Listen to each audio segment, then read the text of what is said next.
नमस्कार, मैं हूं विक्रांत और आप देख रहे हैं आपका अपना चैनल द स्वतंत्र। प्रधानमंत्री नरेंद्र मोदी ने अपने तमाम बड़े बड़े कैमरों का मोह छोड़कर सेल्फी स्टाइल में अपना एक वीडियो संदेश भी बनाया। मित्रों की जगह फ्रेंड्स कहकर भी संबोधित किया। सोनम वांगचुक का अनशन भी तोड़वा दिया, लेकिन बच्चे हैं कि अभी भी मानने को तैयार नहीं है। उन्होंने साफ ऐलान कर दिया है कि जब तक शिक्षा मंत्री का इस्तीफा नहीं होगा यह आंदोलन चलता रहेगा। किस तरीके से इस पूरे आंदोलन को अब समझा जाए, बात करने के लिए हमारे साथ मौजूद हैं वरिष्ठ पत्रकार आशुतोष जी। आशुतोष सर, नमस्कार। नमस्कार नमस्कार विक्रांत। सर, प्रधानमंत्री जी अब इससे ज्यादा क्या करें। रात को, आधी रात को 12 बजे वो अपना वीडियो बनाते हैं सेल्फी स्टाइल में, मित्रों की जगह फ्रेंड्स कह के संबोधित करते हैं। हालांकि एक मैंने जैन जी से पूछा तो वो बोला कि जैन जी फ्रेंड्स नहीं बोलते, ब्रो बोलते हैं। तो ये अब इससे ज्यादा क्या करें सर प्रधानमंत्री जी। ये अच्छा आपने कहा कि जैन जी जो है वो ब्रो बोलते हैं, वो हाँ। फ्रेंड्स नहीं बोलते, वो मित्रों नहीं बोलते हैं। देखिए, मुझे लगता है कि इस पूरे आंदोलन की जो संरचना है उसको समझने की जरूरत है। यह आंदोलन कोई सोनम वांगचुक की वजह से ना तो शुरू हुआ था, ना सोनम वांगचुक की वजह से आंदोलन खत्म होगा। अगर इसको अभिजीत दिपके भी अगर ये सोचेगा कि ये आंदोलन उनकी वजह से शुरू हुआ या खत्म, हाँ, ट्रिगर जरूर वो थे। और इसका क्रेडिट भी उनको मिलना चाहिए, लेकिन अब यह आंदोलन लोगों के से बाहर निकल चुका है। अब इसका इस ये आंदोलन अब लोगों का आंदोलन है, जनता का आंदोलन है, छात्रों का आंदोलन है, युवाओं का आंदोलन है। और वो उनकी जो दिक्कतें हैं वो बहुत जेन्युइन दिक्कतें हैं। और इसलिए अगर सोनम वांगचुक का उन्होंने सोचा कि अनशन तोड़वा दिया जाए और तोड़वाने के बाद अगर आंदोलन वापस हो सकता है, तो मुझे लगता है सरकार किसी बहुत बड़ी गलतफहमी में हो, सरकार को गलत तरीके से ब्रीफ किया जा रहा है या सरकार को सही जानकारी नहीं दी जा रही है। सोनम वांगचुक ने यह आंदोलन नहीं शुरू किया था। जब यह आंदोलन शुरू हुआ उसके बाद सोनम वांगचुक को मिलने के लिए आए और अचानक वो धरने पर बैठ गए, अमन अनशन शुरू कर दिया। निश्चित तौर पर सोनम वांगचुक की वजह से इस आंदोलन को एक नैतिक आभा मिली। और जब उनकी तबीयत 17वें दिन पे जब खराब होने लगी तो लोगों के अंदर एक विचलन भी पैदा हुआ। और उसकी वजह से जब वो हॉस्पिटल अचानक पब्लिक तस्वीरों में जो तस्वीर दिखाई पड़ी कि जिस तरीके से उनको उठा के ले जाया गया, उससे लोग नाराज भी हुए, काफी गुस्से में आए लोग। और उसकी वजह से भीड़ अचानक काफी तेजी के साथ बढ़ी। संसद मार्च पे जब मार्च हो रहा था और उस वक्त जिस तरीके से लाठीचार्ज करने की कोशिश की गई, उसका यह नतीजा था कि लोगों का गुस्सा अचानक फट पड़ा। तो जो मैं बार बार कहता हूं कि किसी सरकार का इकबाल अगर एक बार चला जाता है तो वो सरकार में रहे ना रहे उससे कोई फर्क नहीं पड़ता। अब इस आंदोलन के जरिए एक चीज हुई है कि सरकार से जो लोगों का डर था, प्रधानमंत्री नरेंद्र मोदी का जो डर था, खौफ था, अमित शाह का जो डर और खौफ था, वो खत्म हो चुका है। यानी सरकार का इकबाल अब खत्म हो गया है। अब सिर्फ एक सरकार है। तो और ये सरकार से अब लोगों का, आंदोलनकारियों का कोई उस तरीके से नैतिक बंधन अब बचा नहीं है। तो अगर उनकी मांग ये है कि धर्मेंद्र प्रधान का इस्तीफा होना चाहिए, तो हमारे ख्याल से इस्तीफा दिला देना चाहिए। ये छोटी मोटी हरकतें करके या छोटे मोटे कदम उठाने से कोई फायदा होने वाला नहीं है। जितने दिन ये आंदोलन चलेगा उतने दिन सरकार को नुकसान होगा, और जबरदस्त नुकसान होगा।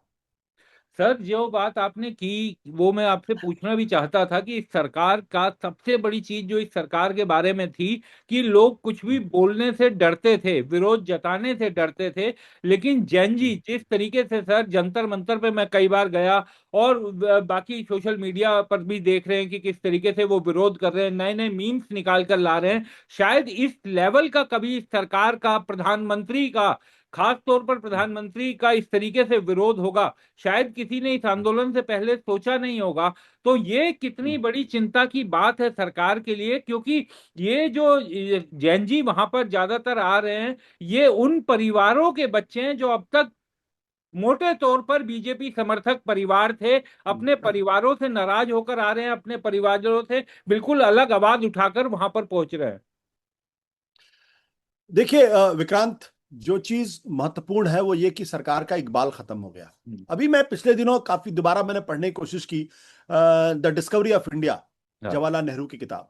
हम्म। और डिस्कवरी ऑफ इंडिया में नेहरू एक जगह लिखते हैं हम्म। कि गांधी जी का सबसे बड़ा कंट्रीब्यूशन क्या था, सबसे बड़ा योगदान क्या था, जिसके लिए उनको हमेशा याद रखा जाए। उन्होंने कहा कि जो अंग्रेज सरकार का जो इकबाल था वो उन्होंने खत्म कर दिया। हम्म। अंग्रेज सरकार का जो डर था वो उन्होंने खत्म कर दिया। हम्म। उन्होंने लोगों को अभय बना दिया। तो ये जो सरकार चलती कैसे है, हम्म। सरकार अपनी नैतिक आभा की वजह से चलती है बिल्कुल। और सरकार अपनी ताकत की वजह से चलती है। वो सरकार अच्छी मानी जाती है जो सरकार में ताकत भी होती है और नैतिक आभा भी होती है। अगर आप पिछले 12 साल से देखें तो ये सरकार अपने नैतिक आभा पे नहीं बल्कि डरा के चला रही थी। हम्म। लोगों को डरा रखा था, लोग भयभीत थे, खौफ में थे, हम्म। बड़े बड़े नेता खौफ में थे, किसी की हिम्मत नहीं पड़ रही थी बीजेपी के अंदर, बीजेपी के बाहर, कि प्रधानमंत्री नरेंद्र मोदी के खिलाफ एक शब्द भी बोल दे। हम्म। अमित शाह से सवाल पूछने की हिम्मत इस देश के तथाकथित बड़े बड़े पत्रकारों की नहीं थी। बिल्कुल। मोदी जी की तो बात ही छोड़ दीजिए। नरेंद्र मोदी ने पिछले 12 साल में एक भी प्रेस कॉन्फ्रेंस नहीं की, क्योंकि वो किसी तरीके का कोई एक ऐसा सवाल फेस नहीं करना चाहते जिसका जवाब उनके पास ना हो, या एक पत्रकार की हिम्मत कैसे हो जाए मुझसे इस तरीके के सवाल पड़े। तो जो इस आंदोलन ने किया, इस आंदोलन ने उस जनता को अभय प्रदान कर दिया। हम्म।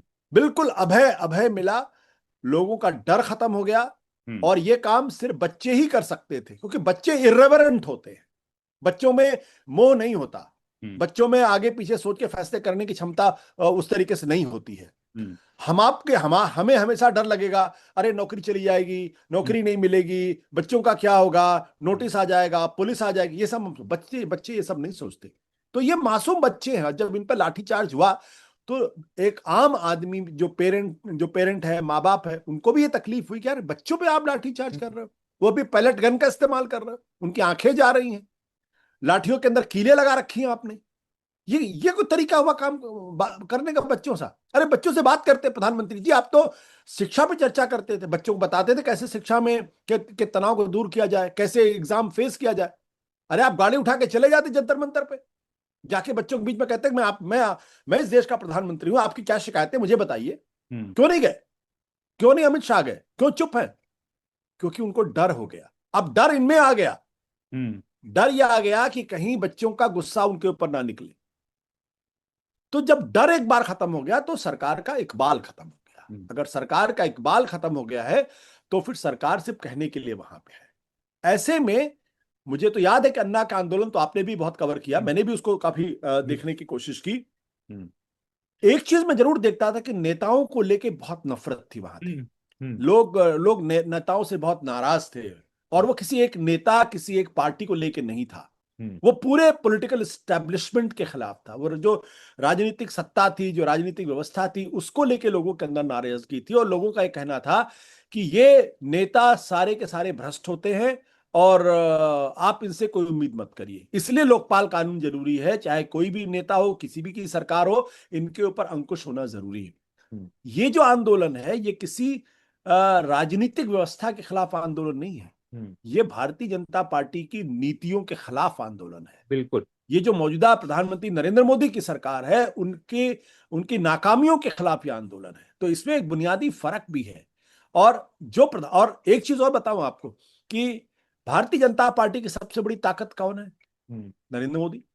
आप नरेंद्र मोदी को आज आप भारतीय जनता पार्टी से अलग कर दीजिए तो भारतीय जनता पार्टी भरभरा के गिर पड़ेगी। बिल्कुल।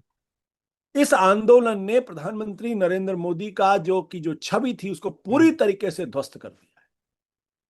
इसलिए यहां के बाद से बीजेपी के लिए उठ खड़ा हो पाना बहुत मुश्किल काम होगा। सरकार चलती रहेगी, लेकिन सरकार का चलना भी बहुत मुश्किल हो पाएगा। सर, क्या प्रधानमंत्री जी या सरकार से एज ए होल, या फैसला तो प्रधानमंत्री जी को ही लेना है, क्या धर्मेंद्र प्रधान का इस्तीफा ना लेना एक बहुत बड़ा ब्लंडर हो गया? क्योंकि पहले ही तो ये रुख रही है, ये तो ऑन रिकॉर्ड बोले हैं कि हमारी सरकार में राजनाथ जी बोले थे कि इस्तीफे नहीं होते, हम्म। लेकिन इस बार वो इस कदर उल्टा पड़ा कि जो गुस्सा धर्मेंद्र प्रधान के खिलाफ था ग्राउंड पर, वो अचानक पूरे एक हफ्ते के अंदर पूरी तरीके से प्रधानमंत्री की तरफ शिफ्ट हो गया। तो प्रधानमंत्री जैसे पॉलिटिकल आदमी अगर वो इस बात का अंदेशा लगा पाते कि ऐसी स्थिति होगी, तो शायद इस्तीफा हम्म। अब तक हो चुका होता। देखिए विक्रांत, ये अगर सरकार लोकतांत्रिक होती है, डेमोक्रेटिक सरकार अगर होती है, तो वो डेमोक्रेटिक मूवमेंट के प्रति या लोकतांत्रिक आंदोलनों के प्रति एक उसका एक लोकतांत्रिक रिस्पॉन्स होता है। हम्म। मतलब वो लोकतांत्रिक तरीके से रिस्पॉन्ड करती है। लोगों का अगर गुस्सा है, लोग अगर नाराज हैं, तो वो उसी तरीके से रिस्पॉन्ड करती है। लोग अगर आंदोलन पे हैं, उनकी डिमांड है कि मंत्रियों के इस्तीफे होने चाहिए, तो इस्तीफे भी होते। भाई 2014 के पहले तो इस्तीफे हुए ना, हाँ। कितने सारे लोगों के खिलाफ हुए। हम्म। मुख्यमंत्रियों के इस्तीफे हुए, गृह मंत्री के इस्तीफे हुए, कई मंत्रियों के। भाई एक दिन के अंदर तो आपने देखा था कि महाराष्ट्र के मुख्यमंत्री, उनके उप मुख्यमंत्री, केंद्रीय गृह मंत्री के इस्तीफे एक ही दिन में हुए थे। हम्म। तो वो एक डेमोक्रेटिक रिस्पॉन्स था। ये सरकार अपने स्वभाव में डेमोक्रेटिक नहीं है, इसलिए इस सरकार से किसी तरीके का डेमोक्रेटिक रिस्पॉन्स पाने की उम्मीद करना एक तरीके की गलती होगी। आप क्या कह रहे हैं, हमने शिक्षा सचिव को बदल दिया।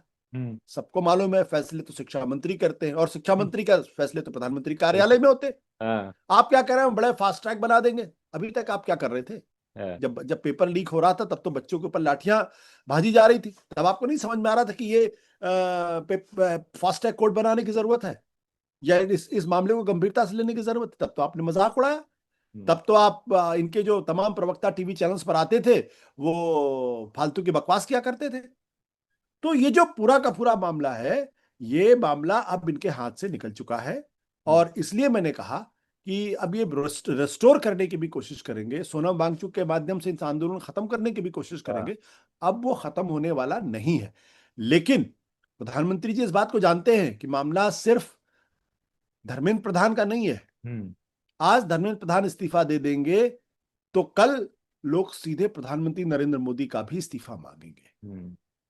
इसलिए वो अभी इस डिमांड को कंसीड नहीं कर रहे हैं। लेकिन मैं आपकी राय से सहमत हूं, धर्मेंद्र प्रधान का इस्तीफा न दिलाना इस हम्म। सरकार का सबसे बड़ा ब्लंडर हो रहा है। और अगर ऐसे ही चलता रहा तो इनके लिए एक तरीके से वाटरलू भी साबित होगा। सर, एक और चीज मैं जानना चाहूंगा कि जो जिसकी तरफ आपने इशारा किया था, क्या अब ये आंदोलन ये पूरी तरीके से लीडरशिप विहीन है, नेतृत्व विहीन है? क्योंकि अब चाहे सोनम वांगचुक का अनशन खत्म हो जाए या अभिजीत दिपके या बाकी उनके साथियों की भी आपने बात की, वो भी अब धर्मेंद्र प्रधान की भी जो इस्तीफे की मांग है उससे बैक ट्रैक नहीं कर सकते। अभी जब हम ये हम्म, इंटरव्यू रिकॉर्ड कर रहे हैं तो इस समय उनकी सरकार के साथ बातचीत चल रही है, लेकिन उससे ठीक हम्म, पहले वो प्रेस कॉन्फ्रेंस करके गए हैं कि इस्तीफे पर तो कोई समझौता नहीं हो सकता। बिल्कुल। तो दरअसल मुद्दा मह, मुद्दा महत्वपूर्ण मुद्दा अपने आप में आंदोलन हो गया है। हम्म। इसलिए मैंने कहा ना कि इस आंदोलन की सबसे बड़ी कमजोरी क्या थी, मैंने कहीं बोला भी, जी। वो फेसलेस होना। लेकिन इस आंदोलन की सबसे बड़ी ताकत क्या है? ताकत हुई। फेसलेस होना। कि हाँ। कोई एक नेता कल जाके सरकार से बातचीत नहीं कर सकता था। भाई अन्ना के आंदोलन में ये था कि हम्म। सारी कमान अरविंद के केजरीवाल के हाथ में थी, चेहरा अन्ना हजारे थे। हम्म। जो वो फैसले करते तो हो जाता था। हम्म। जब आके रामलीला मैदान पे जब ये हुआ कि अब आंदोलन खत्म करना है तो आंदोलन खत्म हो गया, लोग अपने घरों में चले गए। हम्म।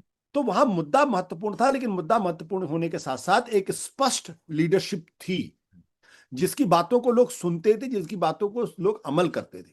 हम्म।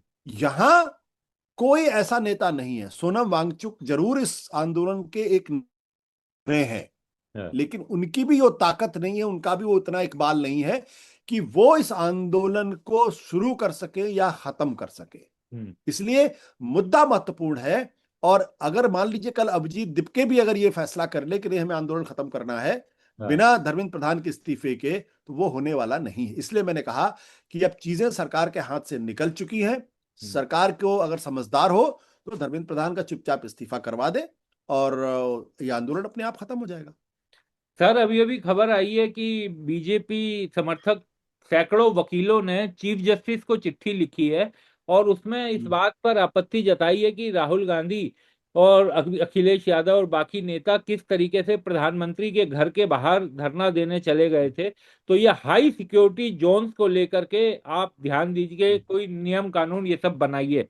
तो ये चिट्ठी लिखी गई है तम सैकड़ों की संख्या में वकीलों के जरिए। और एक तस्वीर हम्म, हमने कल वो भी देखी थी जो सुप्रीम कोर्ट में वकीलों ने संविधान का प्रियम्बल पढ़कर सुनाया और उसकी याद हम्म। दिलाई। देखिए विक्रांत जी, चिट्ठी लिखी नहीं गई है, चिट्ठी तो हाँ। लिखवाई गई है। हाँ। चिट्ठी तो लिखवाई गई है। ये अगर इस देश के प्रधानमंत्री को, हाँ। अगर इस देश के नेता विपक्ष से अगर खतरा है, उनकी सिक्योरिटी को खतरा है, हाँ। तब तो मान लेना चाहिए कि प्रधानमंत्री जी और उनका उनकी सरकार पूरी तरीके से नाकाम सरकार है, असफल सरकार है ये। क्या आप अपने घर के इर्द गिर्द भी सुरक्षा नहीं कर सकते, और आपको आपकी सुरक्षा को खतरा नेता विपक्ष से है? मतलब ये तो बहुत ही हास्यास्पद सी बात हो रही है। इसका मतलब आप ये भी मानते हैं कि इस देश का जो लीडर अपोजिशन है वो बहुत ही गैर जिम्मेदार आदमी है, वो एक आतंकवादी, ये आप कहना चाह रहे हैं? नेता विपक्ष को तो इतनी छूट होनी ही चाहिए कि वो इस देश में जहां चाहे वहां जाए, प्रधानमंत्री के से वॉक करता हुआ चला जाए। अगर नेता विपक्ष पर अगर प्रधानमंत्री को अगर संदेह है, अगर उनकी सुरक्षा को खतरा है, तो फिर तो ये देश सुरक्षित नहीं रहा है।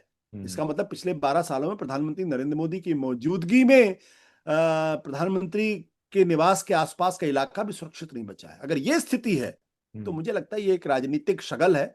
और हम बार बार कह रहे हैं कि राहुल गांधी को आप कितना दबाने की कोशिश करेंगे, राहुल गांधी को आप कितना खलनायक बनाने की कोशिश करेंगे, मामला राहुल गांधी का नहीं है।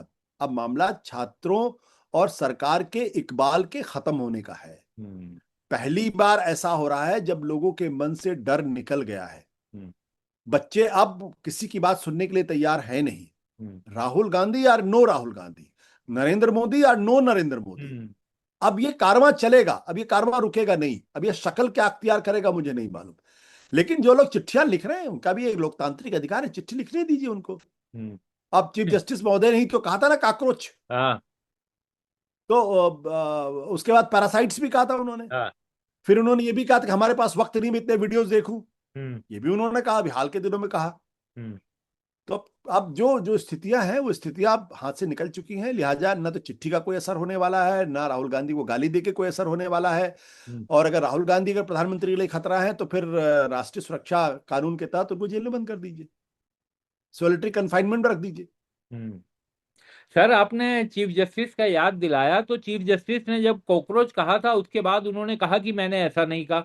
फिर उन्होंने मामले को सुना नहीं, कहा कि अभी समय नहीं है। आज उन्होंने ओपन कोर्ट में अपने कहा कि मैंने अभी कभी ऐसा कहा ही नहीं। तो जिन जिन लोगों ने रिपोर्ट किया था वो पहले वाली खबर भी रिपोर्ट है, और अब जब वो रिफ्यूट कर रहे हैं तब भी खबर छापी गई है। तो मैं ये जानना चाहता हूँ सर, चीफ जस्टिस जो इस मामले में बोला उन्होंने, और उसके बाद वो उन्होंने कहा कि वो उन्होंने नहीं बोला।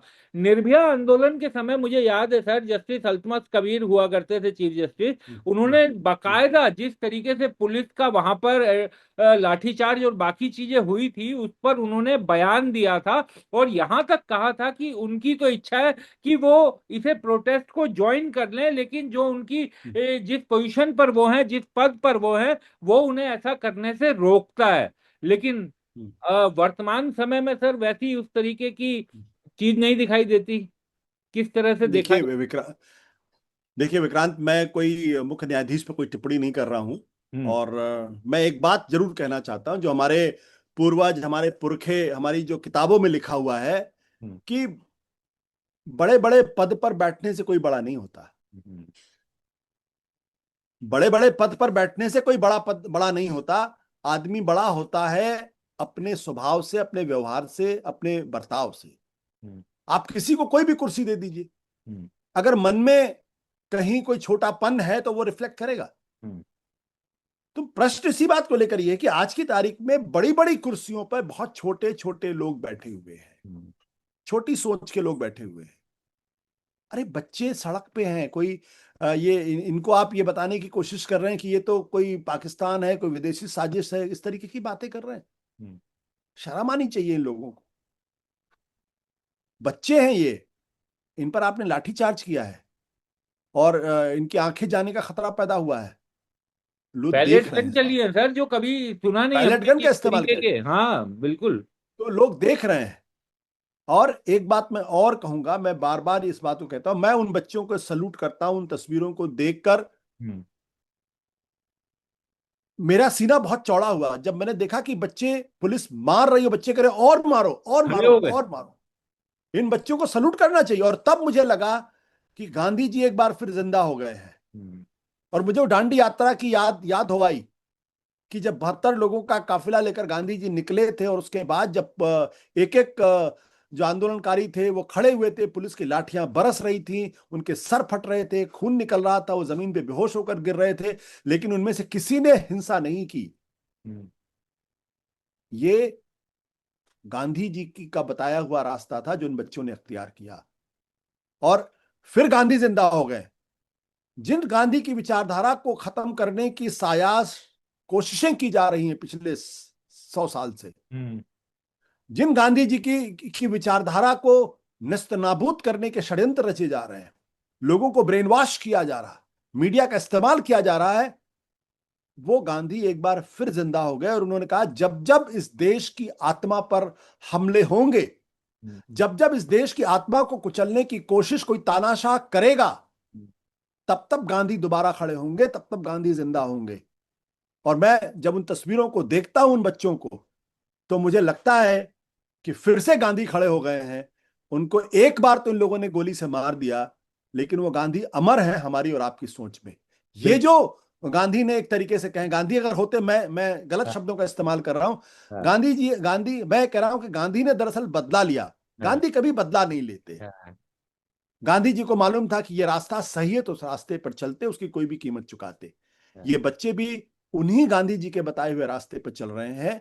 इसलिए सरकार को समझना चाहिए कि आपकी 100 साल की कोशिश गांधी को मिटाने की नाकामयाब हो गई है। हाँ। अब तो हार मान लो, अब तो चुपचाप बच्चों की बातों को मान लो।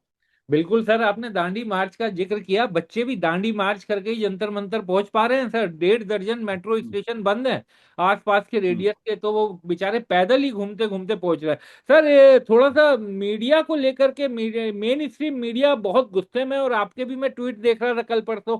तो हम्म। क्यों मेन स्ट्रीम मीडिया को गुस्सा क्यों है सर? वो किस चीज को लेकर सबसे ज्यादा गुस्सा है? देखिए, मेन स्ट्रीम मीडिया की दिक्कत क्या है कि कहने को तो पत्रकारिता कर रहा है, लेकिन वो भी जानता है वो पत्रकारिता नहीं कर रहा है। हम्म, वो सरकार के डर में, सरकार के खौफ में, विचारधारा में अंधे होकर वो जो कुछ कर रहे हैं वो पत्रकारिता थोड़ी है। हम्म, और ऐसे वक्त में जब बच्चे आंदोलन कर रहे हो, आप उनमें मीन मेख निकालने का काम कर रहे हैं। आप उसमें पूरी डिबेट को इसमें बदलने की कोशिश कर रहे हैं कि देखिए पुलिस वाले भी तो घायल हुए थे, हम्म, पुलिस वाले भी तो किसी के बच्चे हैं। मतलब पुलिस में और बच्चों में आपको तस्वीर दिखाई नहीं पड़ रही। हम्म, आपको आप कितना सरकार के साथ साथ खड़े होगे, हम्म, कितना सरकार के सामने गिरोगे, कितना सरकार से डरोगे? कहीं किसी के अंदर तो रीढ़ की हड्डी दिखाई पड़े।